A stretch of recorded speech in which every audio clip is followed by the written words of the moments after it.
Adriana Alejandre is a trauma psychotherapist. She's here now to talk about mental health in the Latino community. Thank you so much for joining us this afternoon. Thank you for having me. First off, starting the conversation isn't easy, especially in the Latino community. Some topics are just off limit in Latino families. We're talking about divorce, unemployment, and in this case, mental health and mental illness. Why do you think that's the case? I think that's the case because there's a lot of stigmas in our community. One of the big one is connected to religion and how we are expected to heal with only religion. But another aspect within our culture is this emphasis on or normalization on the machismo culture and how rooted that is in many of the decision making within families. Other systemic ones include lack of resources available in Spanish for the Latino community and lack of therapists that are, culturally informed for the Spanish-speaking population, just in general for the community. And then within households, again, we haven't normalized talking about emotions. It's something that is still very taboo. The vulnerability is not seen as a strength. It's seen as a sign of weakness when that is not the case. Adriana, you just talked about the lack of therapists, Spanish-speaking therapists out there. So how do you go about finding a therapist and one that is able to address your problems and concerns?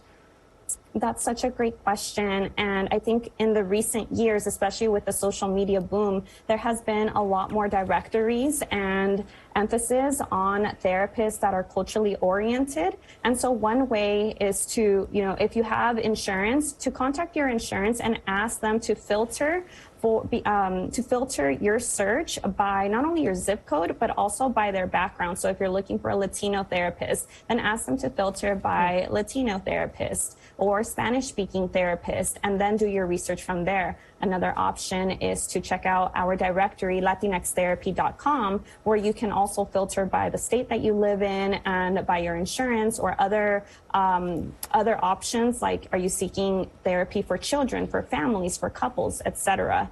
There are many different options, and there's other directories as well, but it's really important to conduct a free consultation with the provider and ask them about your experiences. Ask them if they have helped others who have struggled with things that you are seeking therapy for.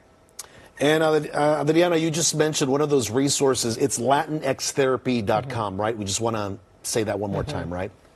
That's right, latinxtherapy.com. Gotcha. Now, we know change is slow, and what are some of the solutions to addressing mental health in the Latino population as it grows right here in the U.S.? Yeah, I think we need to support more organizations that are already in the, front works, already doing some of that work and has reached to the community. And some of these organizations may not be big, they may be smaller initiatives, but I think more funding needs to be provided to some of these organizations, or at least to amplify those organizations' voices.